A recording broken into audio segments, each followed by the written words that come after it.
It's time for my final 2024 NFL mock draft today on the Locked On NFL Scouting Podcast.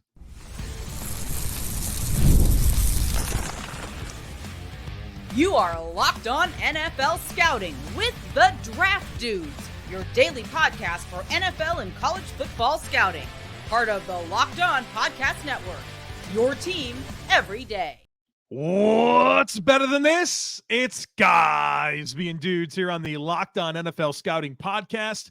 We're the Draft Dudes. I'm Joe Marino from Locked On Bills. Normally, I'm joined by Kyle Krabs from Locked On Dolphins, but it's just me for this episode. And we are your NFL experts here with you daily to talk team building across the league on the Locked On NFL Scouting Podcast with the Draft Dudes, part of the Locked On Podcast Network, your team every day. Want to issue a big thank you, shout out, and welcome to our everydayers. Those of you who make Locked On NFL Scouting your first listen every day, we appreciate y'all being here very, very much. Today's episode is brought to you by Monopoly Go. I admit it, I have a competitive side, and it is a big fan of Monopoly Go, the mobile hit twist on classic Monopoly. So join your friends and download Monopoly Go now for free on the App Store or Google Play. Well, folks, welcome in. It's that time of year for our final predictive mock drafts. These are the mock drafts that we will submit to the Huddle Report for the annual mock draft accuracy competition. And so I'm giving you my forecast for what's going to happen on Thursday night. Kyle Krabs will be back later today for a second episode that delivers his final 2024 NFL mock draft. Let me start by saying this. This is not the same mock draft that you have seen for the last 4 months. I have things happening. I have some different stuff. I want to shoot my shot. I want to be aggressive. I don't want to be boring. It's not going to go the way we just expect it to go. And so I've done my best to get as many scoops as I possibly can, piece it together, and this is what it looks like. And I promise you it's going to look a lot different than what you've been seeing in normal mock drafts. So without further ado, here's how I think things go on Thursday night.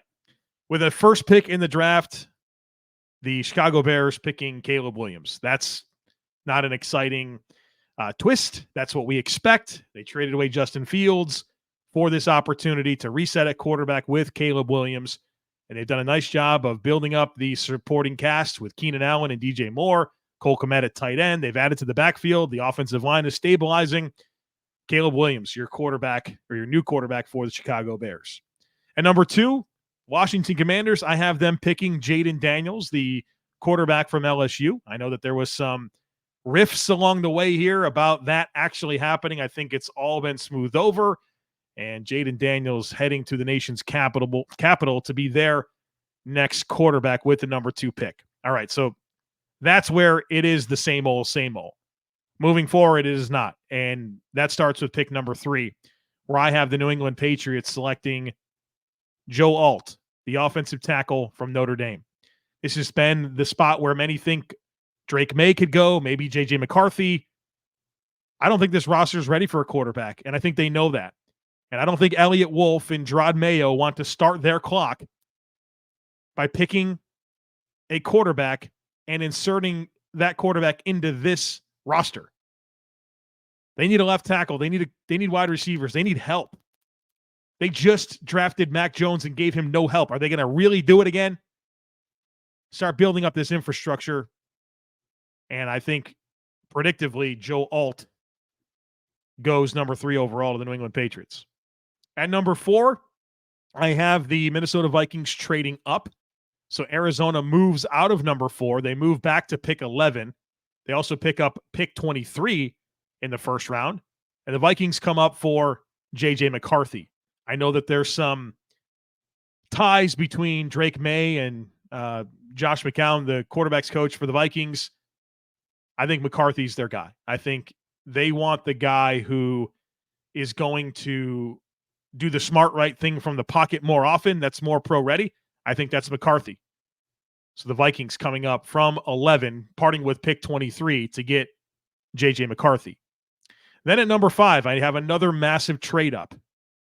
The Colts moving up to number 5, all the way from 15. So the Chargers move back, and I think that makes sense. The Chargers had to reset some spots on their roster. Year 1 of this new regime. getting some assets. Obviously Joe Alt already drafted in this scenario. I have the Colts coming up from 15. They give up 46 and a 2025 first-round pick to get Marvin Harrison Jr., the wide receiver from Ohio State. Obviously, Marvin Harrison, a legend for the Indianapolis Colts. They just drafted Anthony Richardson with their first-round pick last year. They're all in on that being their course and surrounding him with a talent like Marvin Harrison to go with Michael Pittman, to go with Jonathan Taylor. It's really going to allow Anthony Richardson to have his best opportunity to be successful in the NFL. So a massive trade-up. Colts coming up from 15 to 5 to get Marvin Harrison Jr. Told you it wasn't going to be boring, folks. If you wanted the same old mock draft, you're in the wrong spot. At number 6, the New York Giants. This is where things get interesting. I'd love to give them one of the wide receivers. You think about Malik Nabers being a logical choice here. But I feel like the opportunity to draft Drake Maye is one that they'll take. So the Giants picking Drake Maye out of North Carolina, the quarterback at number 6. On one hand, I talked myself out of this a couple of times because I don't know that Drake Maye helps the Giants really win football games this year. And you feel like maybe it's an important year for Joe Shane and Brian Daboll. But probably the best thing for them to keep their job would be to identify Drake Maye, for Drake Maye to play well, and for the Giants ownership to feel like the best thing for Drake Maye is to continue working with Brian Daboll. So you can make a strong case for one of the receivers because both Odunze and Nabers are available. But the fact that Drake Maye is available, I think that trumps it. And that's their pick. At number 7, I have another trade. So the Tennessee Titans were picking at number 7. And for so long, we've assumed this is the Joe Alt spot. Well, Joe Alt goes number 3 in this scenario. And so that creates some flexibility for Tennessee. I have them moving back to pick number 11, which is now held by the Arizona Cardinals after trading back with the Vikings. So the Cardinals trade back from 4 to 11 and then back up from 11 to 7. We've seen this happen a lot lately, whether that's the Houston Texans, whether it's the Miami Dolphins. This is kind of a trend. I think that the Cardinals are the next team that could do that. And so they come up at pick 7 for Rome Odunze, the wide receiver out of Washington. The trade costs Arizona 11, 35, and a 2025 second-round pick. And my thought process is there. I go back to the Josh Allen trade. When the Bills came up from 12 to 7 to get Josh Allen, they gave up pick 53 and 56.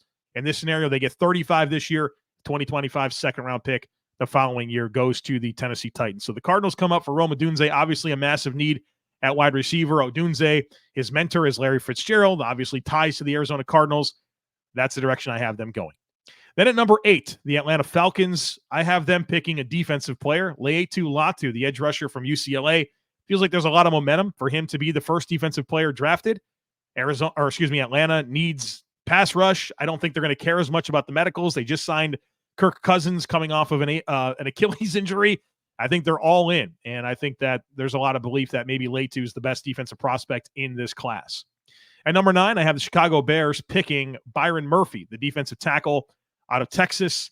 I think that you can make a strong case for Malik Nabers, who is still on the board in this scenario, but I feel like they're going to want to go with that defense. They go with Caleb Williams with number 1, and they drafted a couple of defensive tackles last year. I don't think that precludes Byron Murphy, who's an absolute stud of a prospect. Obviously have a lot invested in Tremaine Edmonds and TJ Edwards, and I'm sure they want to allow those guys to play their best football. The way that you do that is making sure that the defensive tackle position is solidified. And it's not like Byron Murphy's not a playmaker. So I think you add him to go with, Montez Sweat off the edge, and you start to see this defensive line come together for the Chicago Bears. The last pick in the top 10 is the New York Jets. I have them picking Malik Nabers, the wide receiver out of LSU. I think there's a case for some offensive line here, but with Malik Nabers sliding a little bit, I think that ends at pick 10 with the Jets. I mean, they have Garrett Wilson, and then what else at receiver? Not much. So put me down for Malik Nabers heading to the Jets with pick number 10. All right, this has been a crazy mock, and it'll continue to be crazy the rest of the way. So be sure to stick with me. Passion, drive, and patience, what brings home the formula for winning championships, is also what keeps your ride or die alive. eBay Motors has everything you need to maintain your vehicle and level it up to peak performance. superchargers, roof racks, exhaust kits, LED headlights, and more. Whether you're into speed, power, or style, eBay Motors has got you covered. With over 122 million parts for your number one ride or die, you'll always find exactly what you're looking for. And with eBay Guaranteed Fit, your part is guaranteed to fit your ride every time or your money back. Because with eBay Motors, you're burning rubber and not cash. With all the parts you need at the prices you want, it's easy to make your car the MVP and bring home huge wins. So keep your ride or die alive at ebaymotors.com. Eligible items only. Exclusions apply. eBay Guaranteed Fit is only available for U.S. customers. All right, folks, let's keep it going here. Next up is pick 11, and this is now a pick owned by the Tennessee Titans. Remember, they moved away from pick 7, moved to pick 11. They pick up 35 and a 2025 second-round pick from Arizona, and they select Olu Fashanu, the offensive tackle from Penn State. I still think they want to come out of this with a left tackle, and Joe Alt goes earlier than maybe expected. I think he's the second best prospect in the draft, so it's no surprise to me they would go number 3. But I guess the consolation prize is Olu Fashanu, who some people thought was a top 10 pick last year. And so he comes pretty close to that, going 11 to the Titans. Big need there. Love the idea of him working with Bill Callahan, big-time offensive line coach, to continue his trajectory as a player. Obviously, unbelievable physical gifts. Just looking for him to take some growth in the run game, and I think Callahan's the coach that can bring that out of him. At pick 12, the Denver Broncos. I flirted with some different trades. In my original mock, I had the Bills actually moving up to 12 for a player, but I have ultimately the Broncos sticking and picking cornerback Quinyon Mitchell out of Toledo. I think he's the best corner in the class. I know that Sean Payton likes small school prospects. Toledo, obviously, non-power 5. And they need a running mate for Patrick Surtain. I think that was an issue for their defense last year. And Quinyon Mitchell absolutely solves that. So give me Mitchell to the Broncos at pick 12, the corner out of Toledo. Then at pick 13, the Las Vegas Raiders have them going with quarterback Michael Penix Jr. out of Washington. Think about this. Luke gets the offense, the vertical components that we saw in Chicago. I think that's what Penix does best, is he pushes the ball down the field. And I think that they're going to want to get a quarterback, right? I mean, what they have Gardner Minshew and Aiden O'Connell. I mean, come on. I wouldn't pick Michael Penix. I don't have this type of grade, but this is predictive. And I feel like there's just so much momentum for this to happen that I couldn't ignore it. And I have the Raiders going Michael Penix. At number 14, the New Orleans Saints have them picking Amarius Mims, the Georgia offensive tackle. The Saints are never shy about rolling the dice on toolsy trench players, right? Offensive linemen or defensive linemen.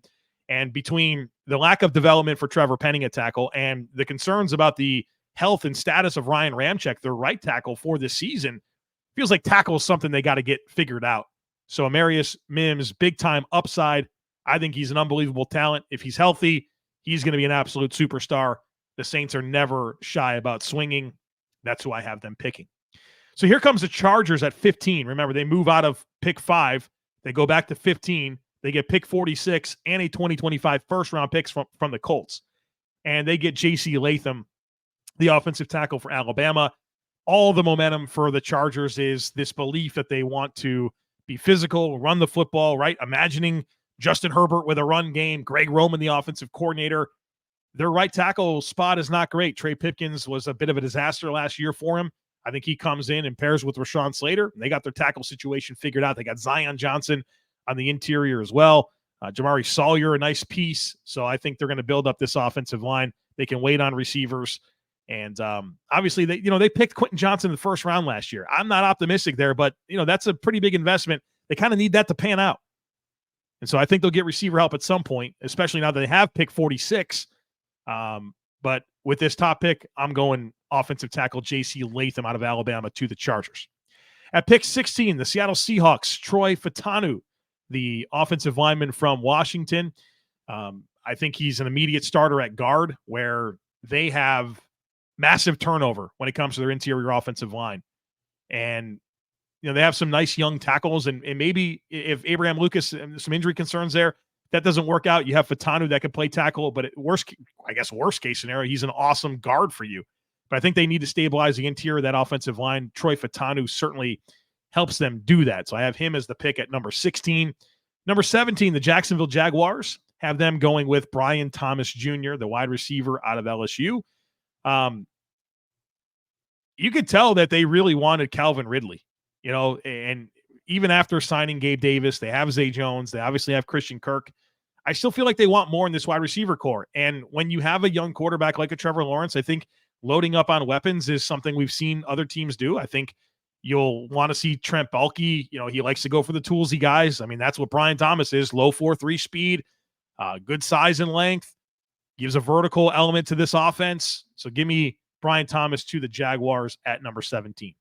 At number 18, the Bengals, Brock Bowers, the tight end from Georgia. This feels like just such an easy marriage.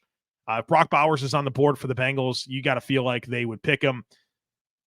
They have Mike Gesicki. Mike Gesicki doesn't stop me from doing anything at tight end. I think you've seen throughout the years, since he has that tight end piece, their offense is a little bit different. And whether it's the long-term future of T. Higgins, moving away from Tyler Boyd, moving away from Joe Mixon, right? The weapons around Joe Burrow are different. And I think a stabilizing piece in that could be a tight end like Brock Bowers. At number 19, the Los Angeles Rams. It blows my mind that this is going to be the first ever pick for the Rams in the first round with Sean McVay as the head coach. That literally blows my mind. I'm going with Dallas Turner, the edge rusher out of Alabama. Obviously, they had a great rookie season from Byron Young and Kobe Turner on the interior. They still need more off the edge. I think Dallas Turner, in what is somewhat of a slide, because I think we've had this expectation that he's going to go early to Atlanta. That opens up a lot of different possibilities, but I think the slide stops with the Rams, who need more impact up front to go with their remade secondary. At number 20, the Pittsburgh Steelers, Graham Barton, come on down, the center. Well, he's a tackle for Duke. I think he'll transition to center for the Pittsburgh Steelers. He's played some center, 5 starts, I think, throughout his career at Duke, so it's not completely foreign, but this is a massive hole for the Pittsburgh Steelers right now. They moved on from Mason Cole, which was certainly a great move. I don't think Mason Cole's a very good player, but they need a center. And especially Russ Wilson going to be their starting quarterback. You don't want to have quick pressure in his face. I think they need to shore up that interior. Graham Barton, I think, goes to the Steelers at number 20. Then with pick 21, the Miami Dolphins have them going with Jared Verse, the edge rusher out of Florida State. Thought about Johnny Newton to help out the interior. But I think with their defensive end situation being Bradley Chubb and Jalen Phillips both coming back off of late season significant injuries, an ACL tear and an Achilles, not to mention, losing Andrew Van Ginkel. I know that they brought Shaquille Barrett in. I feel like they want to make sure that they're going to be solid off the edge there. And Jared Verse is extremely versatile. He's a physical player, a power player, but also has bend and burst. I think he's extremely versatile to kind of fit into this defense for Rashad Weaver, the new defensive coordinator there. You can make a case for offensive line, but I think they're going to wait on offensive line, and they'll get that with their second-round pick. But Jared Verse is a nice hedge against the return of their 2 really good edge rushers in Chubb and Phillips. And then you kind of think long-term here for Miami and how they're probably going to need to reset the money in certain areas. They have some opportunities. They have an opportunity pretty soon to get out of that Chubb deal. They might want to, and it'd be nice for them to have Verse waiting in the wings. All right, we got picks 22 through 32 coming up here in just a moment, so be sure to stick with me. I've been told that I'm a competitive person. You think that's true? Well, yeah, it is true. I have a competitive side to me. We all do, and my competitive side is a big fan of Monopoly Go. I'm sure you've heard of it. It's been downloaded over 150 million times. It's a great twist on Monopoly where you play on not one but hundreds of Monopoly boards in crazy locations, building up amazing cities that bring you big money. The best part is that I can mess with my friends. I can charge them rent on my iconic properties, just like classic Monopoly, but I can also rob their vaults of riches for myself, and the leaderboards show me who the biggest Monopoly tycoon is. But it's not just my competitive side that loves it. You can team up with friends and people all around the world in time tournaments to earn huge rewards. So get in the game and join your friends. Download Monopoly Go for free on the App Store or Google Play.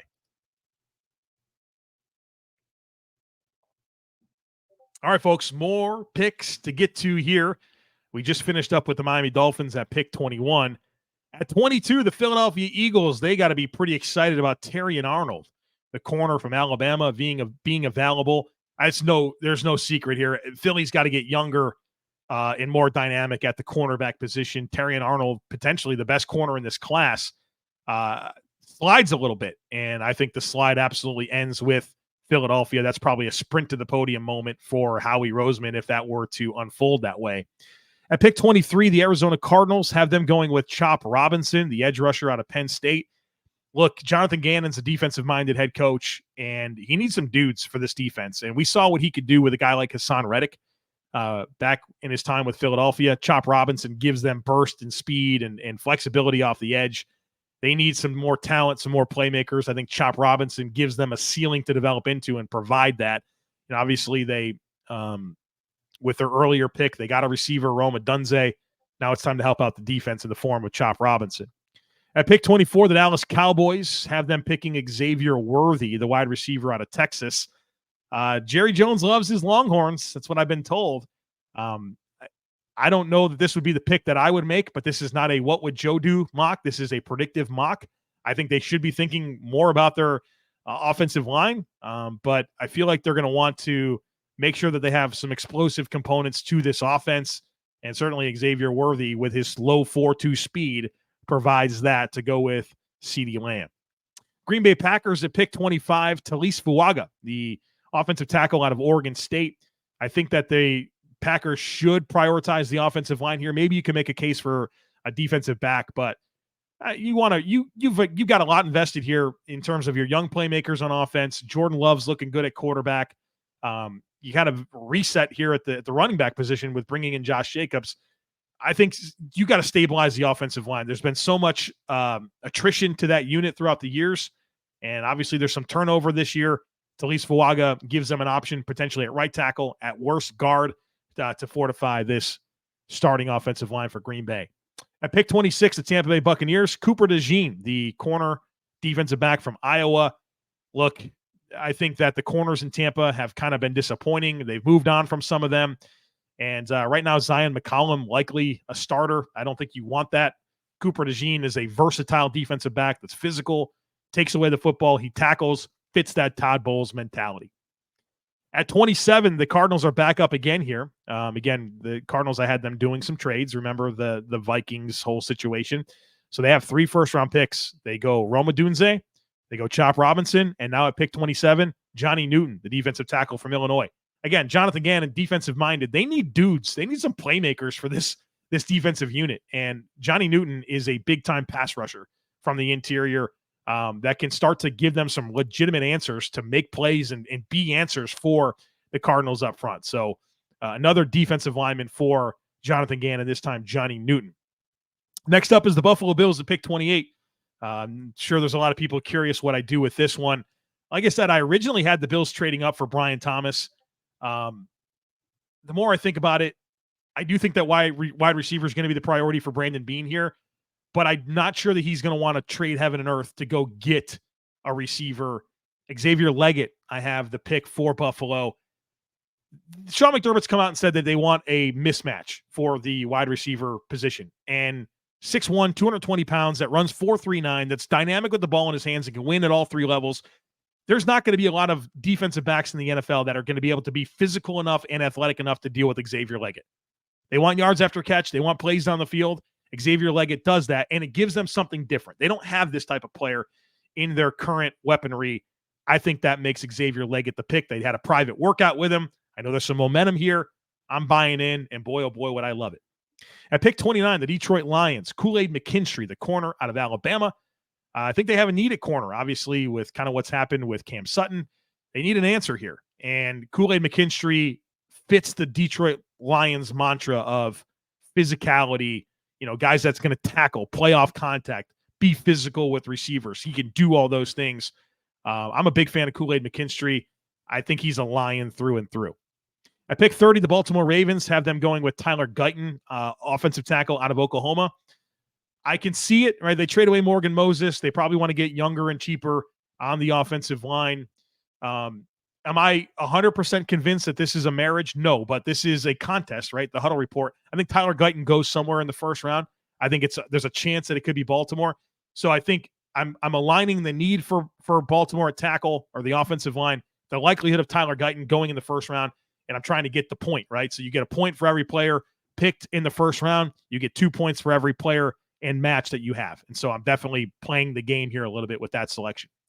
Pick 31, the San Francisco 49ers, Darius Robinson, the defensive lineman from Missouri. I think that they want to continue to bolster this defensive line. I know they signed Leonard Floyd. They have Nick Bosa. But on the interior, I think there's obviously some turnover. Eric Armstead no longer there. And I think Darius Robinson gives them some of that size, that length that they prefer. And so inside-outside flexibility, the type of defensive lineman we've kind of seen the 49ers go after, I have him as the pick. And then lastly, the Kansas City Chiefs at pick 32, A.D. Mitchell, the wide receiver from Texas. I know there's some questions there. The Chiefs have been more than willing to invest in receivers with questions. And this type of body control and ball skills and vertical ability makes a lot of sense to go with Patrick Mahomes and, Kelsey and whatever happens with Rashee Rice. Like, I think it's a nice complementary player to add to this mix. So A.D. Mitchell to the Chiefs, pick 32. So there you have it. My final predictive mock draft. The hay is in the barn. The speculation for me is over. Not for Kyle Krabs. You'll hear from him later on today with his final mock draft. And then, of course, Thursday is the 2024 NFL Draft. We're going to be live for you right here on the Locked On NFL Scouting YouTube channel, night 1 and night 2. So join Kyle and I. We're going to be hanging out, talking about all the picks, having fun. Want to hear from you. Come and interact, be part of the chat, have fun with us throughout the NFL Draft. So thanks for being here. Kyle Krabs coming up later today. As always, we kindly ask that you share, subscribe, rate, and review. Have a great rest of your day. Kyle's coming up later. Join us for the draft. We'll catch up with you again real soon.